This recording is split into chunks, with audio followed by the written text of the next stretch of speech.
You guys ever watch a show? A wrestling show. Or it could be any show. You guys ever watch a show and you're just watching it and you're watching it and you're watching it. You might be dozing off. You might wake up maybe 20 minutes later after a little cat nap. You're watching it, and you just genuinely don't give a shit about anything that's happening on said show. That's the way I was with SmackDown Live tonight, man. I don't know what it is or what it was tonight. I just did not give a shit about SmackDown Live. It was a boring show. If you want boring television, if there was a picture next to a phrase in the dictionary and you looked up boring television, SmackDown Live would be next to boring television. This show sucked tonight. This show literally sucked the life out of me, man, where I had to, at 10 o'clock, it's 10:30 now, I'm recording, I had to make a fucking cup of coffee. It's ridiculous, man. SmackDown Live didn't do anything for me. It really didn't push any storylines that I'm intrigued by outside of just another small tease with Shane McMahon and Daniel Bryan. They got the Clash of Champions hype that is quickly becoming put together just on a whim. There's no creativity. There's no excitement around Clash of Champions. WWE is loading this show up with literally everybody on the show because it's the last pay-per-view of the year, and they want to get everybody on the show because it's the last pay-per-view of the year, and it's just coming off as a huge, rushed project. I don't care about anything on Clash of the Champions. The one match that I actually gave a shit about was the tag team title match, and now they added 2 more teams to that don't need to be there. You know, it's just one of those things where WWE, again, they figure that the more people they put on a show and the more multi-man matches that we got, the better the show is going to be. It doesn't always turn out to be that way. I could be wrong. Clash of Champions, or Trash of Champions is what I'm going to be calling it. Trash of Champions could end up being a good show, but on paper right now, there's absolutely nothing on that show that even slightly intrigues me. Well, maybe one thing, after the small little announcement that we got from Shane McMahon to close the show with Daniel Bryan looking on in amazement at how Shane McMahon can be so vindictive to 2 SmackDown talents, 2 of the most brightest stars on this roster in Sami Zayn and Kevin Owens. But other than that, man, this show did absolutely nothing for me. What happened on this show, man? Well, we might as well start at the top. Kevin Owens and Sami Zayn. The big storyline revolving this is getting them on Clash of Champions, right? They're following up from last week. And as many of you guys predicted in my comment section, they used the card as if WWE pulled the card right out from underneath their sleeve and presented it at the poker table. WWE pulled out the card of Sami Zayn being barred from ringside, but his interference was okay because it was not by ringside. It was on the ramp. So they used that, and Sami Zayn and Kevin Owens went on and on and on about how they went around the system and how they beat the machine. So Shane McMahon comes out and makes a match at Clash of Champions. It's going to be Kevin Owens and Sami Zayn versus Randy Orton and a partner of his choosing. Now, all of this was after the fact that RKO, out of nowhere, by Randy Orton, literally came out of nowhere. Randy Orton, I don't know where he came from. I don't know if he came out from underneath the ring or through the crowd, but all we seen is Kevin Owens being dropped like a sack of potatoes in the middle of the ring, and he was unconscious. He didn't even know the announcement was made. It was all Sami Zayn listening to his fate afterwards. So we got the announcement for the tag team match at Clash of Champions, and then Sami Zayn and Randy Orton in the main event again, which I didn't mind because it's still fresh. It won't be fresh if WWE continues to give us that match in the main event, but still fresh nonetheless. But he made the match for Clash of Champions. We all knew Nakamura was probably going to be the announced partner for Randy Orton. There's nobody else that it could be, and Nakamura wasn't announced for the card as of yet, so why would you leave Nakamura off of Clash of Champions? There was only one logical choice in that It's not like Randy Orton was going to go out and get Batista. Some of you guys were like, well, JD, the graphic on Clash of Champions has a blacked out photo that looks very reminiscent of Batista. A, why would WWE bring in Batista for Clash of Champions? And B, why would Batista come back for such a shit show? It's not Batista, clowns, don't worry. It was always going to be Nakamura. We actually discussed that on Off the Script as well. It was either going to be a tag team match or a mixture of singles matches between all four guys, which I pitched. It could have been Randy Orton versus Kevin Owens and Shinsuke Nakamura versus Sami Zayn in a rematch from NXT TakeOver Dallas. But we're getting the tag team match instead. Now, the kicker here with this is the match is made. Randy Orton beats Sami Zayn in the main event. They get punished by Randy Orton and Nakamura. DDTs, RKOs. Shinsuke Nakamura delivers a Kinshasa ×2 to both Kevin Owens and Sami Zayn. So Daniel Bryan is watching in the back with Shane McMahon, and Daniel Bryan generously suggests, well, I guess you're finished punishing them now, right? Now we can move on with everyday business. And Shane McMahon is like, punishing those two? Finish punishing those two after everything that they did? No, I'm just getting started, bro. I'm just getting started. In fact, it's going to begin at Clash of Champions when I am going to be the special guest referee for the tag team match between Orton and Nakamura, Zayn and Owens. So Shane McMahon now is the special guest referee. That's not even the kicker. The kicker is, if Kevin Owens and Sami Zayn do not win, then they are not only terminated from SmackDown Live, they are absolutely fired from all aspects of WWE.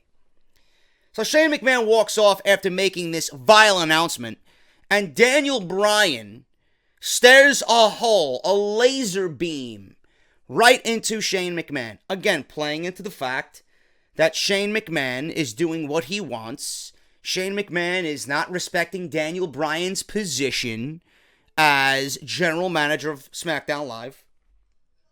And again, it lends to the idea that there is, and WWE is telling the storyline of tension between Shane McMahon and Daniel Bryan. Now, the aspect of Daniel Bryan wrestling in WWE is still unchanged. He went on Sam Roberts, he went on this show and that show, he was interviewed by everybody, that there's a 20% chance that WWE will clear him for in-ring return. That WWE wants to clear him. That they just can't do it for business and political reasons. And, legal reasons. But there is still a chance. Vince McMahon wants him to wrestle. Everybody, all the higher-ups want him to wrestle. And if he's not granted that by the time his contract ends in September, then he's going to go wrestle somewhere else. But we don't know what's going to happen. This entire Daniel Bryan story is going to become a little bit more interesting as we creep closer and closer and closer to September of 2018. Because we all know that WWE doesn't want to let Daniel Bryan walk. They don't want to let Daniel Bryan go. They don't want to see Daniel Bryan wrestle for Ring of Honor or join the Bullet Club or go to New Japan Pro Wrestling and wrestle Okada at Wrestle Kingdom 13. Or Kenny Omega for the IWGP United States Championship next time that they tour San Francisco or California or somewhere on the East Coast. Whatever. They don't want to have that happen with Daniel Bryan. So maybe as we creep closer and closer to Daniel Bryan, and his contract expiring, maybe WWE says, yeah, we'll let you wrestle. We'll let you wrestle. But it certainly looks like they're building towards something for a big WrestleMania match. That they might let Daniel Bryan wrestle at WrestleMania. Why would they be doing all of this and there not be any end game? What's the end game here if Daniel Bryan can't wrestle? Daniel Bryan's fired and he's off television? Then that's going to lend to more rumors of him leaving WWE. So what's going to happen here? Is Daniel Bryan not going to be the general manager of SmackDown Live? Is Shane McMahon going to go out and fire Daniel Bryan? Is he going to walk? Is Daniel Bryan going to leave? Shane McMahon going to get somebody in there who is a prototypical yes man? Because Daniel Bryan says he's not a yes man to Shane McMahon. I don't know what's going on. If this doesn't lend to Daniel Bryan getting back in the ring and settling his differences with Shane McMahon, if this doesn't get more volatile, I don't know what the end game could really be. There is no other end game. The most ideal and the most logical end game here is for Daniel Bryan to get back in the ring against Shane McMahon. You know? I don't know what's going on here. We all know that Shane McMahon is going to be the special guest referee, and Kevin Owens and Sami Zayn are not going to be fired by SmackDown Live. They're not. Or maybe they will, and Shane McMahon lets them go. He fires them, and then Daniel Bryan brings them back. I don't know. WWE can certainly have fun with it, you know? All I know is that Shane McMahon looks to be having heel tendencies here. You know? Daniel Bryan not turning heel. I'm telling you that right now. I don't see how people are thinking, well, JD, I think Daniel Bryan is turning heel. I don't think Daniel Bryan is turning. Why would you turn Daniel Bryan? Still, to this day, the most beloved figure in all of WWE. Why would you turn him heel? You know? Shane McMahon is the one disrespecting Daniel Bryan. He's the heel. You know? Daniel Bryan's not going to turn heel. Everybody's going to side with Daniel Bryan. And in turn, if Kevin Owens and Sami Zayn are a part of that, they're actually going to feed off Daniel Bryan's energy. So, I don't know what's going on with all this. It certainly makes that one match alone the match to pay attention to at Clash of Champions. So, I don't know what's going on with that. That's the big announcement for Clash of Champions. I'm intrigued by it. I still, to this day, man, week by week, we see a little bit more teased, a little bit more tension between Bryan and Shane McMahon. And we didn't see it till the end of the show tonight. You know, it was all fine and good. It was all fine and good. Kevin Owens had to be handcuffed. Shane McMahon's orders. Kevin Owens had to be handcuffed to the rope during the main event between Orton and Sami Zayn. They tried to talk to Daniel Bryan during the show. Daniel Bryan said no. Daniel Bryan even stood up for Shane McMahon and said, listen to Shane McMahon. If you don't abide by his orders, you will be suspended. So either be handcuffed or get suspended. So Daniel Bryan was following orders. But that last little tease at the end of the show was Shane McMahon blatantly, you know, disrespecting Daniel Bryan. Daniel Bryan already told Shane McMahon a week before he don't want to let them go. He didn't want to fire them because if he fires them, they're only going to end up on Monday Night Raw. So now it's a battle struggle, power struggle of battle here. Shane McMahon went above Daniel Bryan's orders there as general manager. Okay, you didn't fire them because you didn't want them to end up on my sister's show. So now I'm going to go over your head and make you one better. I'm going to be the referee. I'm going to see that they get fired. And if they lose, they're not going anywhere. They're going to the unemployment line. No SmackDown, no Raw, no WWE. They're done. That's a slap in the face of Daniel Bryan and everything that Daniel Bryan uttered to Shane McMahon just a week ago. So I don't know what's going on here, man. At every twist and turn, Shane McMahon is looking to overstep his boundaries and use his power against Daniel Bryan and push his weight a little bit. So obviously Daniel Bryan is going to get to a point where he's not going to take it anymore. Something's got to give. Something's got to give. And if it's not Daniel Bryan getting active again, I don't know what the end game to this could be. So that's the big storyline on SmackDown Live. No AJ Styles tonight. No, I gotta do it. The make-believe Maharaja. Neither one of them on SmackDown Live tonight, which I don't mind. You guys, I don't mind not seeing Jinder because he's fucking terrible. But no AJ Styles tonight. No WWE Champion on the show tonight. They showed a highlight package getting you hyped, quote unquote, for the main event of Clash of Champions. I don't mind that. The WWE Champion doesn't need to be there every week. And, you know, he is an active member of the roster. He's there almost every week. It's not like he's Brock Lesnar. You can give him a week off. You give him 2 weeks off. Champion doesn't need to be there every week. As long as the champion is fucking active and in a prime role on the show most weeks. It's not like he's taking 3 months off. Nakamura never showed up every week when he was down in NXT as NXT champion. That's what kept him so fresh. You don't need to have the WWE champion or a world champion on every week. So I didn't mind AJ Styles not being there. Not seeing him makes you want to see him more the following week. So there you go. And it'll be the go-home show for SmackDown Live for Clash of Champions. So I didn't mind at all. SmackDown's tag team division is looking pretty impressive, man. I gotta give them credit. You know, seemingly out of nowhere, we were once upon a time talking about Usos and New Day only, with no other tag teams in sight. But now all of a sudden, if you look at the tag team landscape, man, even with the Hype Bros breaking up, we got the New Day, we got the Usos, we got the Bludgeon Brothers look very impressive. We got Benjamin and Gable, and we got a new team, seemingly a new team. They've been working together for the last couple of weeks. Rusev and Aiden English. This is a damn good tag team division, man. And then if you add the team of Breezango, that's 6 teams right there. You know, you still got Primo and Epico employed somewhere, or I don't know, maybe they're down in Puerto Rico selling timeshare at their 1-star motel, you know, begging Titus Catering to be a sponsor for the Shining Stars Rewards Club. I don't fucking know.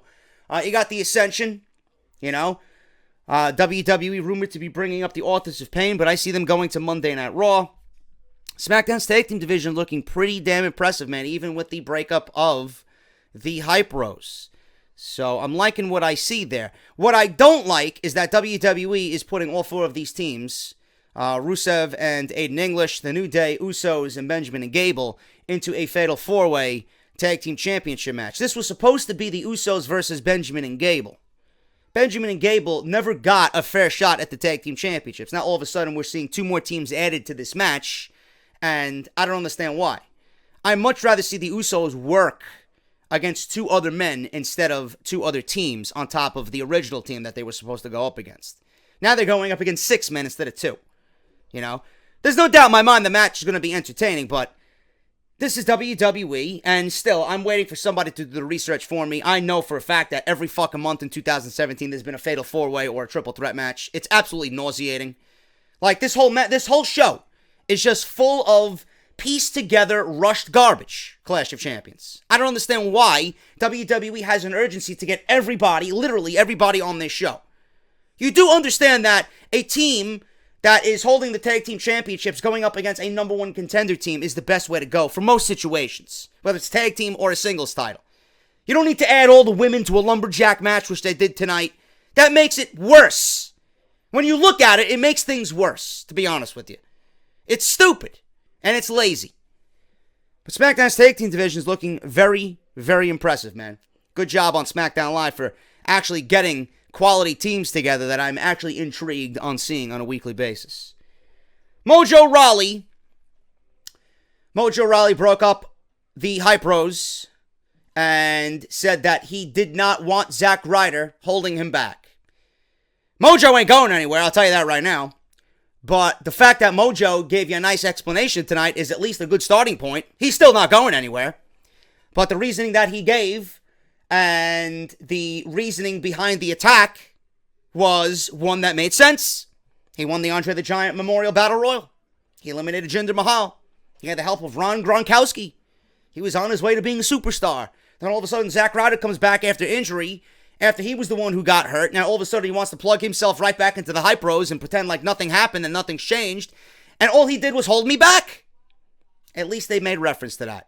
Mojo came off good. Mojo came off believable. Mojo came off pissed. It was good. He ain't going anywhere, but it is what it is. Now we have to sit through week after week after week of Zack Ryder versus Mojo Rawley matches. How intrigued and how interested are you going to remain in Mojo Rawley after 3 or 4 matches with Zack Ryder? You're not. He ain't going anywhere. This is just a waste of time. But still, a nice starting point for Mojo Rawley and him explaining why he broke up the Hype Bros. The women's division.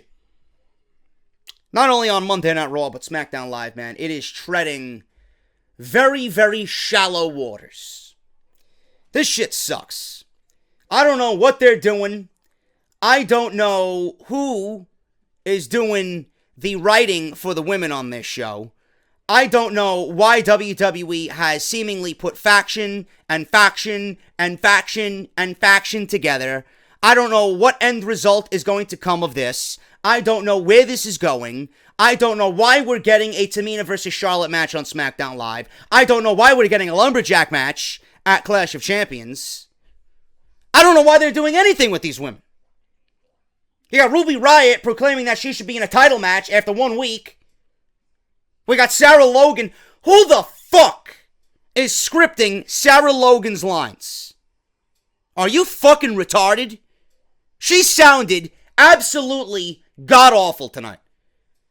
hunting game and eating game and fucking this and that about hunting and, you know, pretending she's Elmer Fudd. Who gives a shit?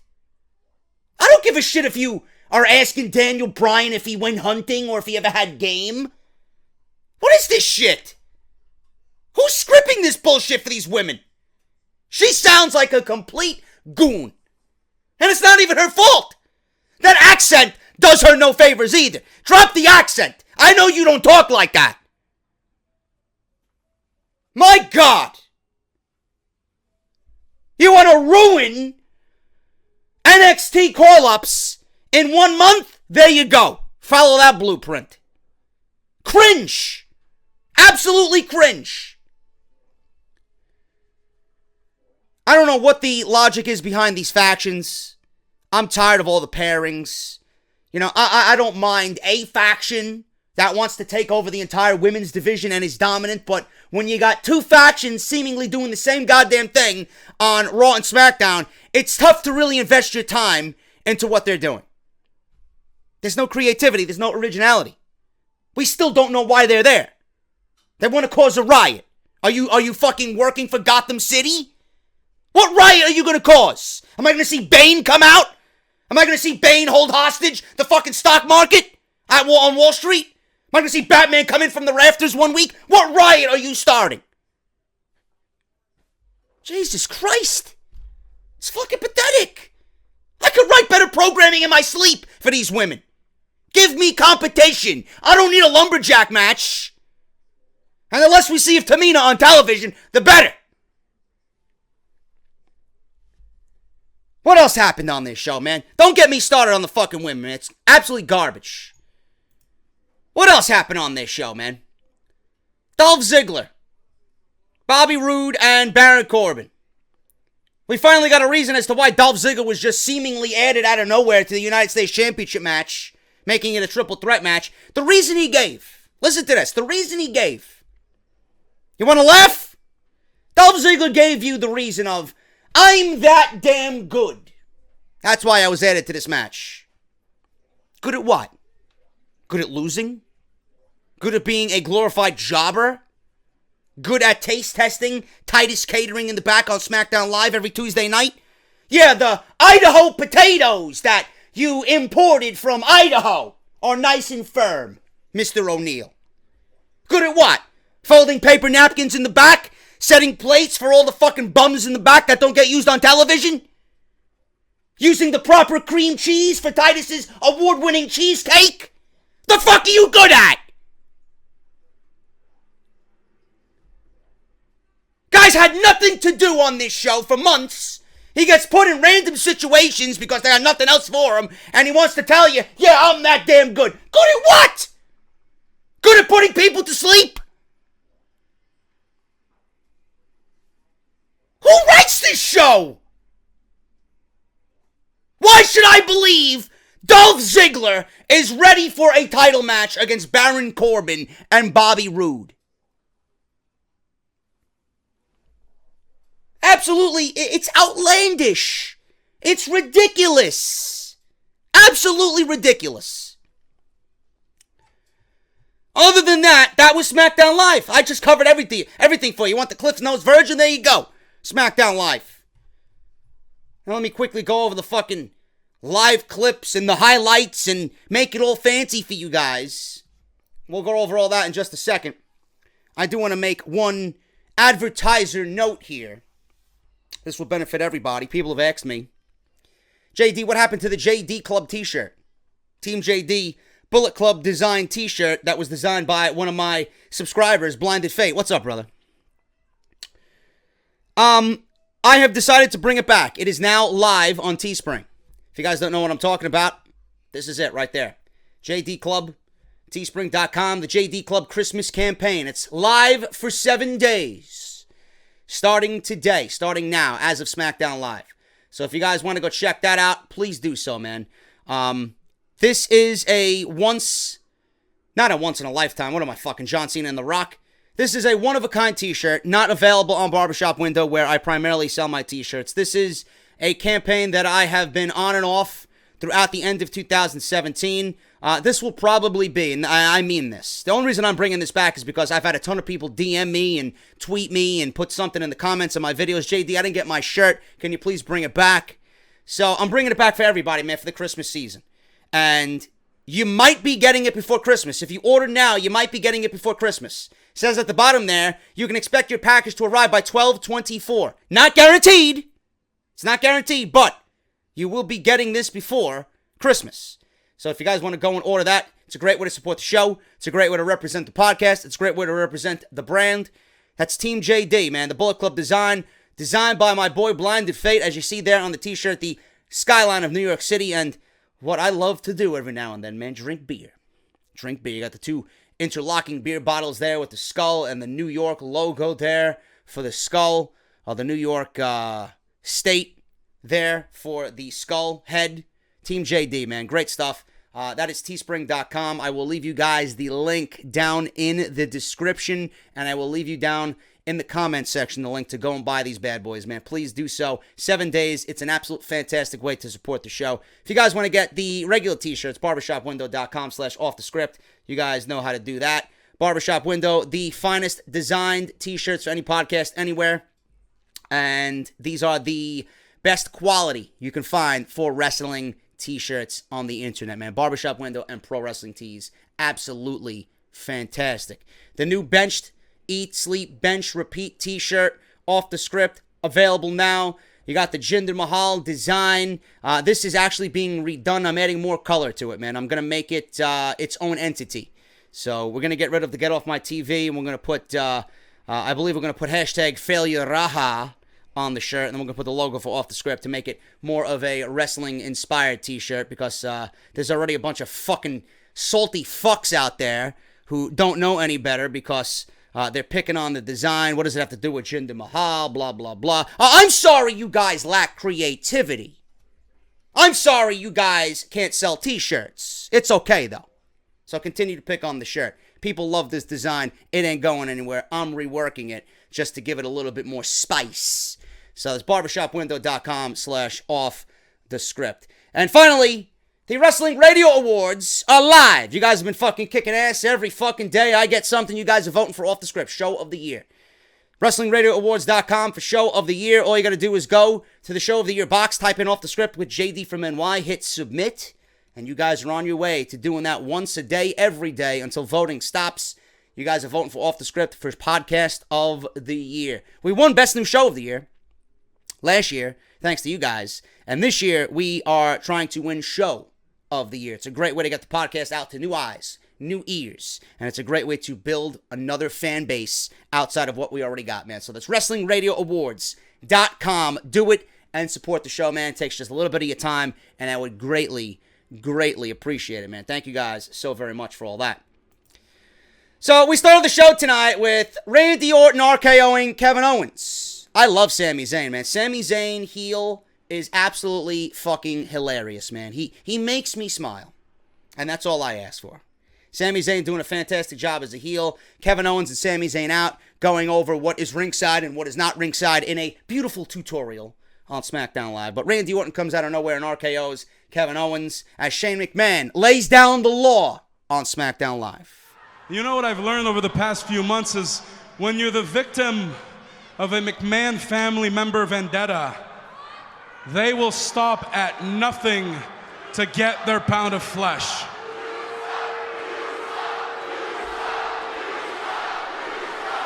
Case in point, last week, when the commissioner of SmackDown Live, Shane McMahon, the man who's supposed to have the WWE Universe's best interest at heart, he tried to end my career by using his vessel of destruction, Randy Orton, to do it. I know Shane McMahon has been born and bred in this business and everything else, but even the best of us need a little reminder sometimes. So Shane, I hope you're listening here, because let me just explain something here. Right now, here, okay, I am in the ring. Okay, you follow? You dig? Okay. Now I am outside the ring. Okay? This is the best line here. Or what we in the biz sometimes call ringside. This is the best line right here. Watch. And ringside, you might see, a terrible announce team. Sami Zayn's fucking great, dude. You might assume, I don't know, ring announcer Bellman. I don't know your name. I'm sorry. Is it Steve, perhaps? Steven? You get an up-close look at the WWE Universe, which I gotta be honest with you, tonight is not the most pleasant sight in the world. Man, Sami Zayn, listen, man, he might not look like a heel, but his delivery and his sarcasm just fucking reek prick down to the fucking essence, dude. It's fantastic. He's doing such a great job, man. I hope he takes this well beyond where he's at right now, man. He's doing a great job. You only boo because you know it's true. And then right around here, right around this area, when you cross this line right here, right? This area becomes something very different altogether. So Shane McMahon, you need to watch your words a little more carefully. You try so hard to get me and Kevin Owens to conform to the system. Well, the best part is we actually worked within the system and we still won. Check. That's right, we won. Double check. I said we won. Oh my God, Randy Orton.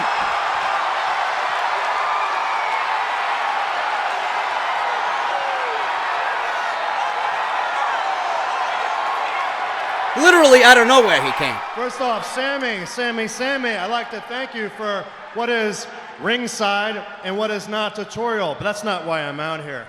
Now, I'm out here to clear up a couple things. It seems that you and Kevin Owens think that I have a personal vendetta against the two of you, and that is, well, simply not true. Yes, it is. You also He's just making himself said to be the that good you guy felt here. disrespected that the two of you were not featured at Survivor Series. Well, I have a solution for that as well, because in just 2 weeks' time at the Clash of Champions pay-per-view event, you will be featured. Everything that Shane McMahon said at the end of this show to Daniel Bryan about him being the special guest referee, it reeks of him having a vendetta against Sami Zayn and Kevin Owens. Because he wants to make sure that they lose, and he wants to make sure that they get fired. If that's not a vendetta, I don't know what is. Sami Zayn, you will be teaming up with your partner, Kevin Owens, to take on the duo of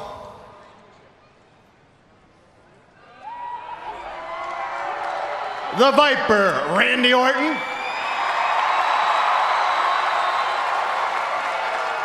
and a partner of his choosing. But Sammy, I can tell you're all full of vigor, you're all hopped up, full of energy. You know something? I think we should do something about that tonight, right here in San Diego, California. Tonight, you're gonna go one-on-one with the Viper, Randy Orton.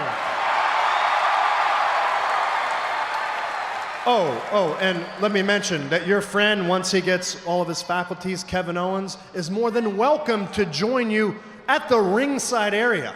More than welcome. Matter of fact, I'm going to insist on it because Kevin Owens is going to be handcuffed to the ring rope. Good luck, Sammy. So that's the way the show started off. Shane McMahon certainly does have a vendetta against Sami Zayn and Kevin Owens. And that's the stipulation set forth by the commissioner of SmackDown Live. Kevin Owens is allowed to be at ringside for as long as he's handcuffed. That's the only way he can remain there. So that's the way the show opened up tonight for SmackDown Live. Sammy's backstage with Owens. Owens asked Sammy after this entire thing, explained to him what happened and what Shane announced. He didn't know he was knocked out from the RKO. Owens isn't happy about being handcuffed to the ropes during the main event. Orton says that he's going to fix this. Owens says he's going to fix this, and he's going to talk to Daniel Bryan to see if he can get out of this predicament set forth by Shane McMahon. The New Day versus Rusev and Aiden English. This was fantastic, man. Rusev and Aiden English are in the ring. English starts singing the 12 days of Rusev for Christmas, and I wanted him to go through all 12 days. He only got through 2 days until the New Day interrupts, and they come down doing their entrance, and they start giving out huge fucking pancakes to the crowd. In fact, they dumped pancakes on one little children, almost suffocating the motherfucker. Front row. But Rusev and Aiden English, man, I tell you this. I don't know if it was just San Diego or not. I don't think it's just San Diego, man. I think people are picking up on these two. I don't think it was just San Diego. These guys are over. And it's a great thing to see. Why? Because these guys are not guys WWE is really pushing.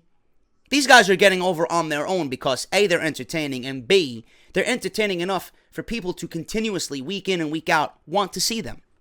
They're getting themselves over, so they better be careful. Because you know how WWE loves to see talent, get themselves over. Oh, you're going to get yourself over? You're not in our plans right now, so we're going to have to take the leash and shorten it a little bit. So they better watch out. The more they get over, the more that they may find themselves in catering on SmackDown Live. But the fans are loving these guys, and I'm loving them. I think it's great. A lot of you guys prefer Rusev on his own, but you got to take into consideration your Aiden English. Aiden English is, yes, very talented. He's a talented guy. He knows what he's doing. He's an entertainer. He's got that must-see charisma about him. When paired with Rusev, who's entertaining in his own right, it's a nice duo. Give them a chance. These guys could really get over if pushed right in the tag team division. They're not doing anything right now. You don't see Rusev fighting for world titles. You're not going to see Rusev in the United States Championship match. I'd rather him go for a tag team championship and help build Aiden English up in the process. That's the better role for him. See what happens. But the New Day here, man. They beat Benjamin and Gable last week to get into the tag team title match at Clash of Champions. This week they're losing to Rusev and Aiden English. So now with the win over New Day, Rusev and Aiden English find themselves in the tag team title match. Now it's a fatal four-way. So Kofi's being beat up. Rusev and Aiden English working on Kofi. Big E makes the tag. Aiden English makes the tag almost at the same time. Big E's trying to get the crowd hyped up. Goes for the big ending, but English rakes his eyes. Rusev tags in. Big E catches him with a big slam for a 2 count. Kofi tags back in after being tagged out. But Rusev pulls Big E to the floor and sends him into the steel steps. Kofi runs the ropes, leaps, taking out Rusev to the floor. Kofi rolls Rusev back into the ring. Kofi kicks English off the apron. Kofi goes for a springboard in the ring, but Rusev pushes him off the top rope and he lands pretty badly, man. It looked pretty fucked up. Rusev with a big kick to the back of the neck for the win. Super kick right to the back of Kofi's neck. 1, 2, 3.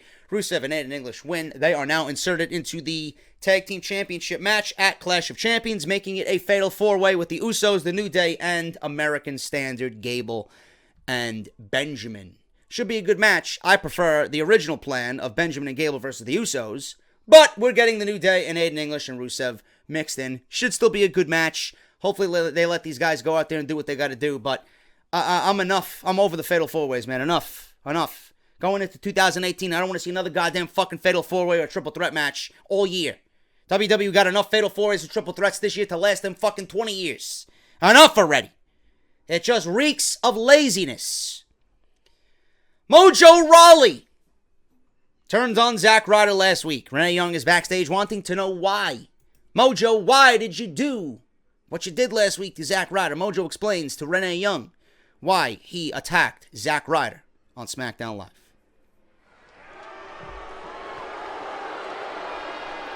Mojo, do you have an explanation for why you would brutally attack your friend and tag team partner, Zack Ryder? Everybody keeps getting on me for what I did to Zack Ryder. My boy Gronk keeps getting on me for what I did to Zack Ryder, but why don't y'all ask me about what Zack Ryder did to me? Because the second he got hurt, I went out and I won the Andre the Giant Memorial Battle Royal on the grandest stage of them all. As if that's some big accomplishment. Ooh. Really, that Battle Royal is held for... that Battle Royal is usually held for the people who are in Titus Catering. The winner of that Battle Royal gets first dibs at WrestleMania. They're front of the line for Titus Catering. Instead of waiting, half an hour, 45 minutes to an hour for catering, you get to be first in line. That's the reason why they hold the Battle Royal. Everybody in catering competes over that spot, man. It's a very prestigious role. Some think it's the most important role at WrestleMania. He won it. He's proud of that. And I did that by myself. So when things finally start to go my way, when they finally start to go my way, he comes back to drag me down. Because he's dead weight. But me, I'm a serious competitor. And I am nobody's tag team partner because I am a superstar. So if there's anyone in that locker room, if there's anyone out there in that arena, if there is anyone anywhere that has a problem with what I did to Zack Ryder, then they can shove it.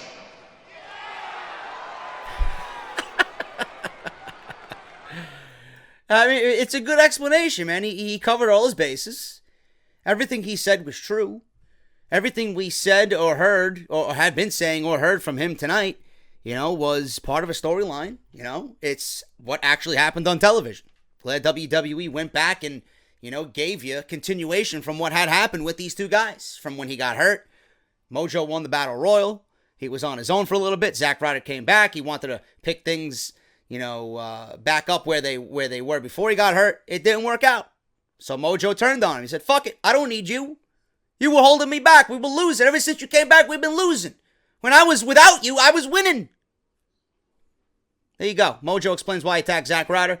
It's a good starting point, but is he going to go anywhere? No, he ain't going to go anywhere. He's going to be in catering.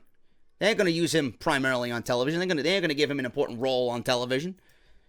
But it's a good starting point. It is what it is. Moving on from there, man. Daniel Bryan's backstage with Carmella, Lana, and Tamina. God help him. God help him.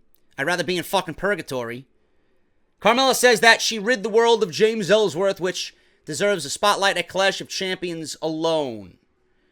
Then all of a sudden things break down, and I'm over there clenching my fucking teeth and wanting to rip my ears out. This segment was so garbage.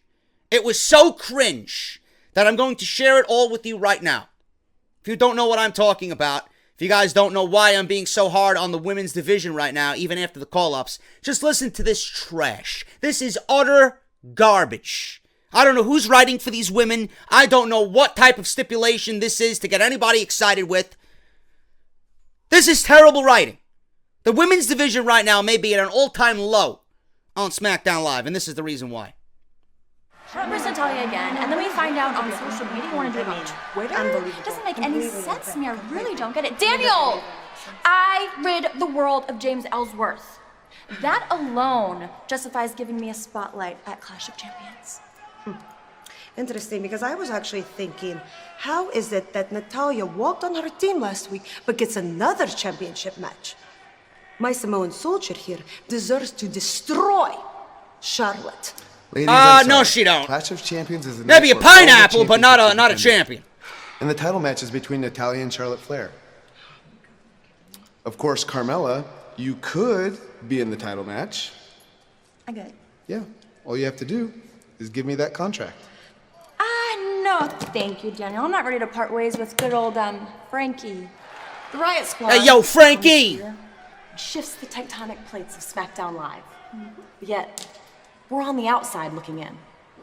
Better yet, I pinned your champion, Charlotte Flair.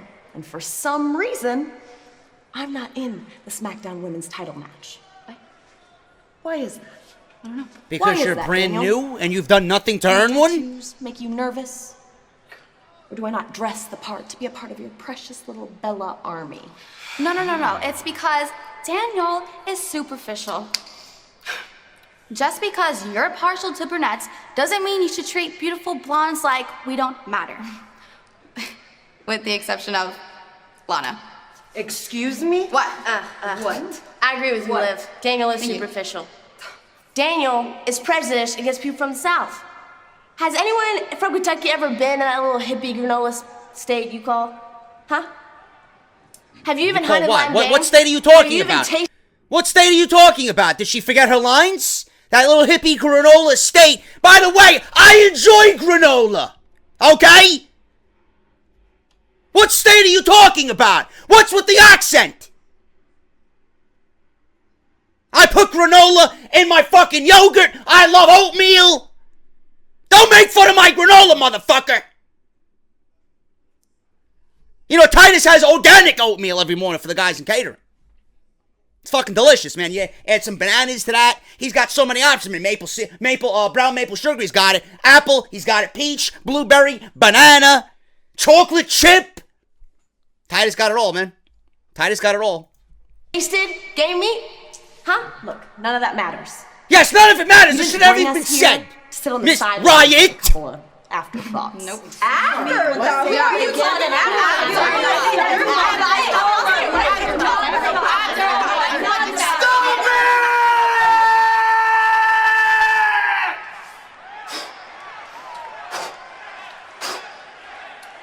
Okay. You will all be at Clash of Champions because in 12 days, Charlotte Flair is defending her title against Natalya in a lumberjack match. Interesting. Yeah, interesting. To who? To who? Like, that's really going to get you interested in a championship match at Clash of Champions. Absolutely god-awful. Whoever scripted that segment should be fucking slapped across the face multiple times. To the point where it snaps some sense into them. And even at that moment, it probably wouldn't. That was trash. Absolutely fucking garbage. Moving on with the rest of this shit show. Bobby Roode's backstage with Baron Corbin. Then Ziggler comes into frame and explain why he is in the United States Championship match. Listen to this. You want to laugh again?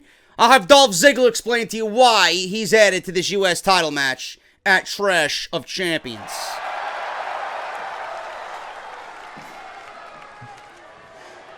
Relax. I just want to know something. How do you feel about management making our title match at Clash of Champions a triple threat? The way I see it is, Dolph Ziggler doesn't belong anywhere near it. What is with this fucking... Who scripts this shit? I mean, I could do better acting. Did you hear how gay that sounded? Did you see how forced and unorganic, unnatural that was? Who talks like that? Why don't you go up to him and just talk like a regular human being? Yo, Bobby! How do you feel about our match being a triple threat match? You know, it was a one-on-one match, then management comes in and makes it a triple threat match with somebody who doesn't belong in the match or someone who doesn't deserve to be in the match. How do you feel about that, Mr. Rude? What's with this shit? Doesn't take a fucking actor to do this shit. A normal human being could fucking talk in a normal tone. What is with this shit? How do you feel about this title match? You know, one-on-one, I can beat you. And that's exactly what's going to happen later tonight. But with Ziggler being added to the match at Clash of Champions, well, my odds of winning that U.S. title, mathematically speaking, go down by a third. Yeah, my odds of staying awake during this show went down by 98%. Never mind a third, Mr. Rude. 98%. You know? And hopefully you win the U.S. title, because I think it would be in good hands with the glorious one. Mathematically, my chances of retaining the United States title, they go down a third too. And that's not fair to me because I'm the champion and I'm the only one that matters in this equation. Ziggler comes in looking like Shawn Michaels with a fatigue hat on. Honestly, it's probably because I'm a two-time world champion. Oh, really? Five-time intercontinental What does that champion. have to do with now? I cashed in my Money in the Bank. Who cares? You're living off past glory. Successfully. Oh, and I used to crush it back at Kent State. So you need me. Dolph And sounds like a mathematically, middle-aged fucking, both of your odds. midlife crisis motherfucker, man, who wants to go out and buy the fucking Harley Davidson and act all relevant. Who cares? Boston Brothers. Awful. Absolutely terrible, dude. Just this show sucked, and Clash of Champions is even fucking looking even suckier. Garbage. Absolutely garbage. Bludgeon Brothers versus Adam James and Josh Carr. You were better off getting in a car and leaving the arena at 130 miles an hour than being in the ring with these two fucking guys. Holy shit, did these guys get destroyed, man. Rowan with a huge power slam. Before that, Luke Harper, I don't even know which one it was, almost decapitated him. I think his head landed in the 8th row. But at the end here, it was that double team move for the easy squash win. Bludgeon Brothers look good, man. Their entrance is fucking epic, dude. The shadows come walking together. They meet face to face, and then you see the shadowy figures walking towards them, towards the cameraman. It's good stuff, man. I'm enjoying this act. I hope it stays around. You know, WWE starts pushing guys. Oh, they're good for the first month, and all of a sudden they disappear. Keep it with these guys. They got a good act. They seem to be getting over, and this is what you need to be doing with them. Dominating. Bludgeon Brothers get the easy squash win. Corbin versus Bobby Roode, two-thirds of the U.S. title match here on SmackDown Live. As if I'm interested in seeing it then, they think I'm going to be interested in seeing it now. I don't care. This match went nowhere. Ziggler was on commentary, and he was throwing his 3 cents in there. Corbin, late in the match here, which lasted about 3 minutes, runs into the big boot in the corner. Bobby Roode countered with a big root. Roode comes off the second rope. I believe he went for a blockbuster. At this point, I had turned my head or I was doing dishes or something. I just didn't give a shit. Corbin moved. They both go down after bouncing off the ropes and doing a double clothesline. Ziggler enters the ring because he wanted to tell the referee a secret about what he did last night with some fucking hooker. And the referee warned him, listen, Dolph, it's not the right decision to do, Brad. I think she's got a disease. So Ziggler then dropped Roode with a zigzag, and Bobby Roode wins with a DQ.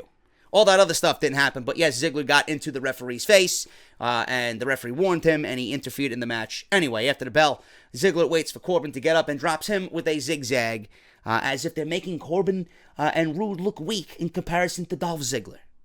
Who cares? We all know why Ziggler's there, to eat the pin. Get the fuck out of here, man. Charlotte versus Tamina. I think at this point I fell asleep, and I'm being completely honest with you. I just didn't give a shit. Good thing I DVR'd it. I went back to see the fucking cancer that it really was. And Charlotte wins with a quick tap out here. Charlotte went for a big boot. She countered a Samoan drop. Flair drops for the figure 8. Tamina taps quickly. That's it. After the match, Flair stands tall with the title. Natalya jumps on the apron and asks if Flair is done yet. Natalya congratulates Flair on the win, continues to taunt her. Natalya says Flair should enjoy her last little taste of victory because she is going to take the title back at Clash of Champions. So then the Riot Squad comes down. Ruby Riott has a mic and says for once she agrees with Natalya, as they should give Flair a preview of what's in store for her at Clash of Champions. So Ruby asks, what's a preview without the stars of the show? She tells the WWE Universe to break out their popcorn and drinks, preferably alcoholic, please, Miss Riott, because the Riot Squad is here for the feature presentation. Sarah Logan quotes her grandpa about how nervous the others look. Liv Morgan says no one is safe when a riot is about to break out. That's why they look nervous. Tamina nails Logan and drops her to start the brawl. Carmella and Lana hold Tamina back. Ruby and Liv hold Sarah Logan back. Flair retreats up the ramp with the title. Flair raises the title on the stage. Her music goes off. Who cares? Absolutely nauseating garbage. Finally, Randy Orton versus Sami Zayn. This was actually a decent match. It all set up what the ending of the show was. It set up Nakamura as Randy Orton's tag team partner against Sami Zayn and Kevin Owens at Clash of Champions. It set up Shane McMahon as the special guest referee, right? Daniel Bryan was like, well, are you finished punishing them yet? They got their ass kicked tonight. And Shane McMahon's like, nah. It's only beginning, bruh. It's only beginning. Randy Orton had a beautiful top rope superplex on Sami Zayn. There was a brawl on the outside. Randy Orton was throwing Sami Zayn into the barricade on top of the announcer's table. At one point, with Kevin Owens chained up to the bottom rope, Sami Zayn, thinking ahead, I don't know why the fuck they're underneath the ring, but he grabbed a pair of bolt cutters. He tried to cut Kevin Owens free. He did not. Randy Orton stopped him. Kevin Owens eventually cut himself free because he took a grasp of the bolt cutters. So he cut himself loose. Orton drops Owens to the floor just as Owens breaks out. Orton does the draping DDT on Sami. Beautifully executed. Orton stands tall before dropping down to the mat. Owens comes to the apron, but Orton kicks him for a draping DDT. Sami comes from behind, rolls up Orton for a near fall. Sammy avoids the RKO but misses the Helluva kick in the corner. Orton rolls up Sammy in the corner and gets the win with a roll-up from behind. So Randy Orton is the winner after the match. Shinsuke Nakamura comes down for the save and does a double Kinshasa to not only Kevin Owens, but Sami Zayn as well. And Nakamura and Randy Orton shake hands. That is your SmackDown review. That is your tag team match, signed, sealed, and delivered for Trash of Champions. And Nakamura and Orton celebrate as SmackDown goes off the air. Garbage show. If you missed anything, consider yourself lucky. It was nothing of importance happened. This week, Monday Night Raw stole SmackDown Live and the battle of the two shows. Much better show on Monday night than it was on Tuesday. Good thing we got NXT. New taping of NXT begins tomorrow. Excited about that. Storylines are progressing towards NXT TakeOver Philadelphia. I should be here, as always, with the official review.